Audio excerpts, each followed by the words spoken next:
So when you're dealing, remember this 90 degrees. Below your 90-degree point, you compress.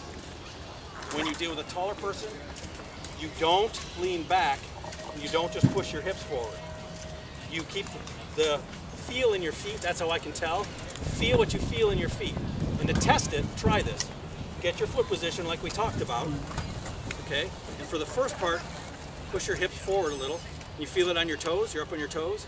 And then if you slide back, it's on your heels. Okay? Find that spot where they belong, where it's comfortable. Now, hips a little forward and shoulders back, so the feeling in your feet doesn't change. Your balance has not changed at all. All you've changed is brought your guns up.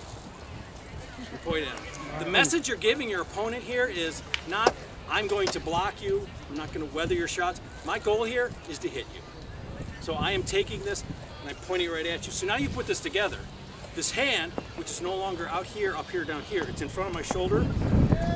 I sit, I point it at my opponent, and if he's taller, I point it at my opponent. If he's shorter, I sit down, I point it at my opponent. No matter what, this is pointed. And do you notice there's no change in my arm? All of that, my arm never changed.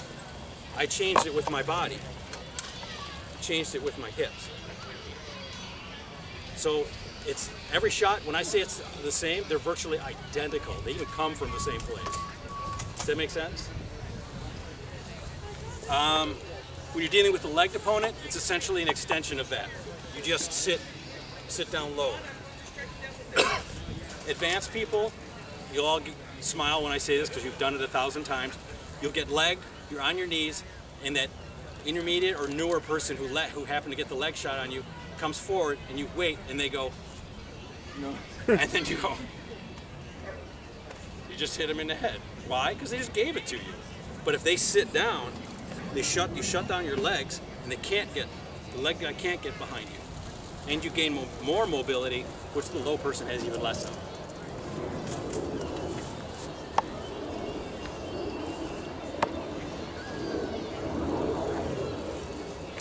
Two-handed weapons.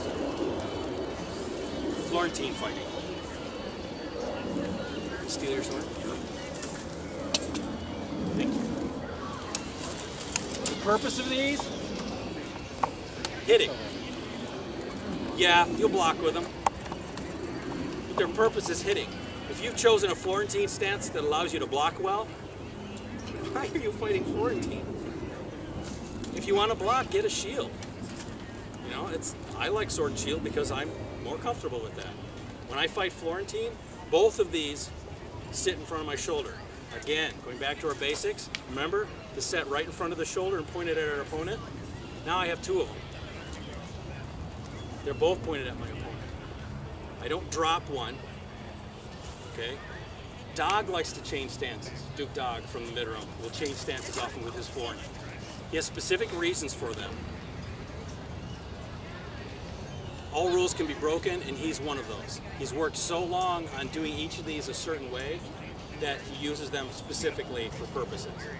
As a general rule, I don't agree with that because I find most people who switch stances, they sacrifice things for an advantage. Once you figure out the advantage, you shut that down. Now they have nothing, and they're in an uncomfortable stance. The message here is, I'm going to hit you. Except now I got two weapons. I'm going to hit you twice as much, or twice as easily, more accurately. Will you block with these? Yeah, you will. But that's not what you got them for. So don't put them down here.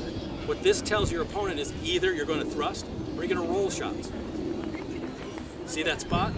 They rise up into the good spot and fire the shot. So these start in your good spot, just like they're supposed to. When you fire, they return to it. Okay? Does that make sense to everyone? Sitting down, pointing the hips, sword and shield, whatever, still applies. You do the same thing. You get a taller guy, you point them at them. Okay?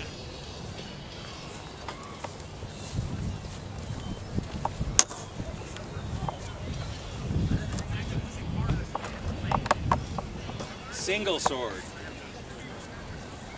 Single sword is where I alter things slightly. Typically, your sword hand and sword leg are bad. With single sword, this isn't really an advantage anymore. You don't even have your fencing hand here to grab weapons with.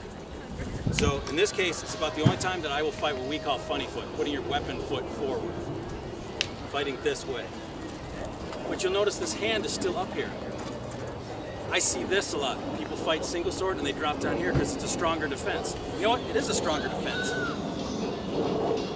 But what's the point? If the guy's dead, he's not going to kill you. And up here, you can still defend, but now you can fire quickly.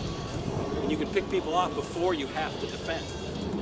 Okay? So again, this sword position, that's how vital these basics are. This sword position applies even in single sword. And you'll notice I'm still sitting down, I'm still using the same stance. I just switched my feet. Okay?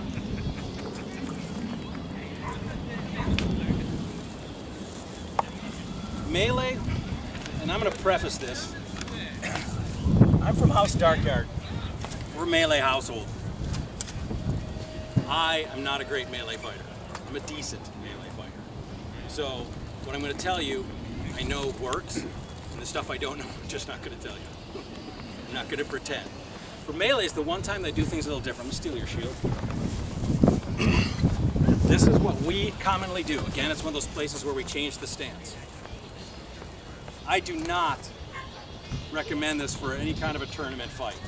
This has a plethora of problems. It blocks my legs, I can't run, I can't throw this shot unless I'm powerful. Dropping is difficult, shield's in my way, my head's open. It's a lot of problems. But if I have a shield, and my buddy's got a shield, we're both here, I'm not chasing anybody, so I'm not worried about it, okay? I'm not concerned. Let me go be left-handed. It's the right way. So now our shields work together. I don't care about my lower body because he's got what I don't, and I've got what he doesn't. I'm not worried about my face because I've shut down this side. He has shut down that side, okay? What I want is something that does allow me to stand still in one spot with a teammate and be strong. Then it's better. A-frame's not good in a Florentine or in a shield wall because all you got is a whole bunch of holes. You flatten out, you lock them up, and then you become a unit. You're literally a team. So that's one of the big differences here. So does that make sense, everyone?